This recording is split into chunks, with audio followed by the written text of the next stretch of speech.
이슈들 조금 더 세부적으로 살펴보도록 하죠. 오늘 아데나 투자자문의 신승용 대표와 함께하도록 하겠습니다. 대표님 안녕하세요. 네, 안녕하십니까. 네, 자 지지부진했던 시장에서 일단 오늘은 양대 시장이 모두 다 상승을 나타내고 있는 상황입니다.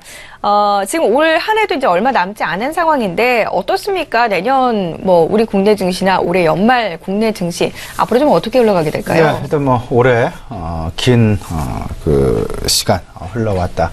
이제 12월 증시도 한 달이 채 남지 않은 그런 상황. 그럼에도 불구하고 시장 내 통화 관련된 이벤트 두 가지 남겨놓고 있죠. 이번 주 후반 8일에 있을 22통화정책회의 그리고 13일, 14일 양일에 걸친 말 그대로 글로벌 모든 투자자들이 관심을 가지고 있는 FOMC 회의. 결국은 시장, 어찌 보면 이번 FOMC 회의를 계기로 해서 점차 시장의 관심 부분은 이제는 통화정책보다는 재정정책 쪽으로 관심이 많이 기울어지고 갈 가능성이 높다라고 보시는 것이 맞지 않나 이렇게 생각을 하고 있습니다.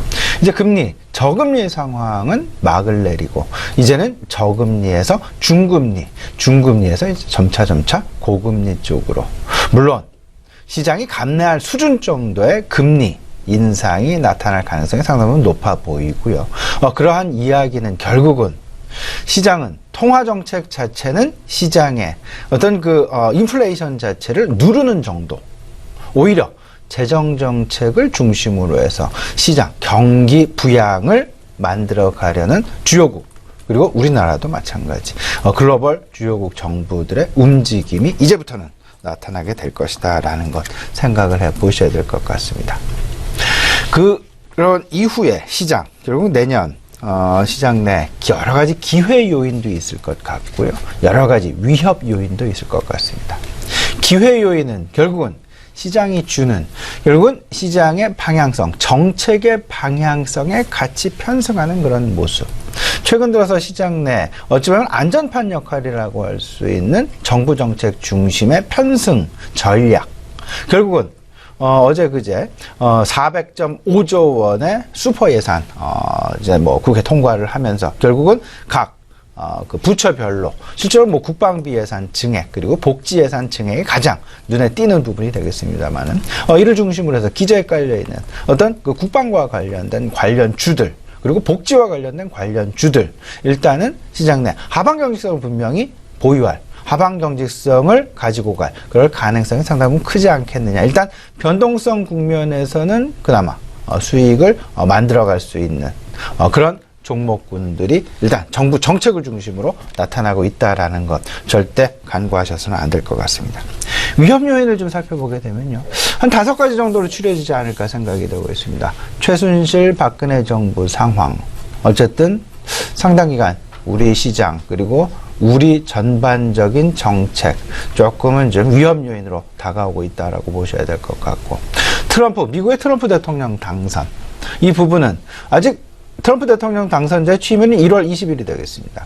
이 이전까지, 그리고 취임 직후 과연 어떤 정책들이 실질적으로 그가 선거 공약에서 만들어 왔었던 그런 공약들이 제대로 지켜질 것이냐, 안 지켜질 것이냐, 아니면 공약과 비슷한 방향으로 나아갈 것이냐, 나아가지 못할 것이냐를 놓고 결국은 1월 20일 이후 한두 달 정도는 분명히 지켜봐야 될 것이다 라는 이야기가 중론의 자리를 차지하고 있다라는 점 생각을 좀 해두셔야 될 것 같고요.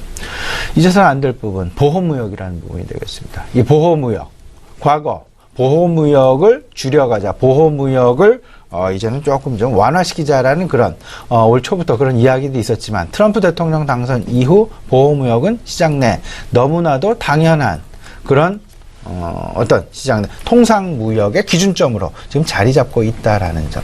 이를 극복하기 위한 유일한 해결책은 어찌 보면 가격 경쟁력 그리고 기술 경쟁력, 소위 말하는 경쟁력 말고는 없을 것이다. 오히려 가격 경쟁력 부분은 보호무역이라는 부분 속에서, 비관세 장벽이라는 부분 속에서 그다지 크게 녹록하지 않을 가능성이 높아 보이고, 오히려 기술적 차별화만이 시장에서 윈할 수 있는, 승리할 수 있는 그런 가능성이 높지 않겠느냐라는 것.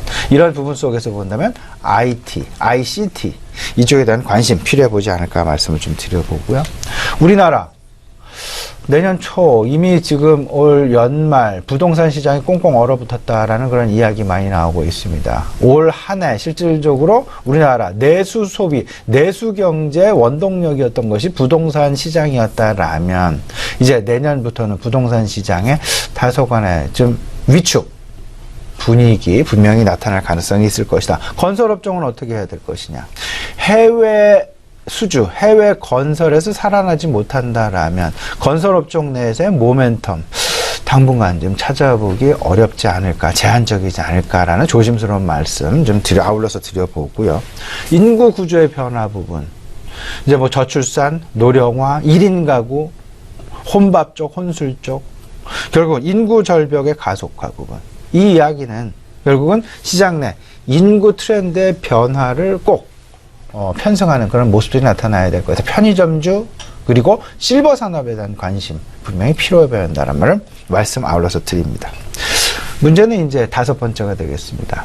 투자, 기업들의 투자가 과연 얼마만큼 진행될 것이냐. R&D 투자는 얼마나 할 것이고 신규 설비 투자는 얼마나 할 것이고 이 설비 투자의 정도에 따라서 각종 장비주들의 움직임에 희비교차가 나타날 수 있다라는 점. 최근 들어서 이제 올해로 기업소득 환류세제 2년차 도입을 하고 2년차 도입된 지 2년차가 되고 있습니다. 물론 이제 기업 환류세제 도입에 따라서 기업 투자를 촉진하려는 장려하려는 그런 움직임이 나타나고 있습니다만 지금 전반적인 대내적인 그리고 대외적인 변동성 이런 부분들로 인해서 오늘 기업 총수 8인 지금 청문회 지금 나서고 있는 그런 상황이 되겠죠. 이런 상황들 속에서 과연 우리 기업들이 얼마만큼 투자를 자유롭게 해 나갈 수 있을지. 투자라는 부분은 미래에 대한 성장 동력이 되겠습니다. 미래에 대한 성장 동력을 훼손하는 이런 부분들 조금 좀 자제하는 그런 모습들이 나타나줬으면 하는 그런 생각 좀 가져봅니다. 현재 한국은행이 제시하고 있는 내년도 성장률 2.8%, 정부가 제시하고 있는 성장률, 모든 것이 지금 현재 진행되고 있는 대내적인 가장 정치적인 공백, 경제적인 공백, 정책적인 공백까지 최순실 상황과 관련된 부분이 가만히 전혀 되지 않았다라는 점 한 가지. 트럼프 대통령 당선자의 앞으로의 정책 방향성도 고려가 되지 않았다라는 점. 이런 부분들을 생각을 해본다라면 지금 현재 정부 차원에서 제시하고 있는 내년도 경제 성장률 전망치 2.8% 조금 좀 극복하는데 모든 사람이 지금 심혈을 기울여야 되겠다라는 생각 아울러서 좀 가져봅니다.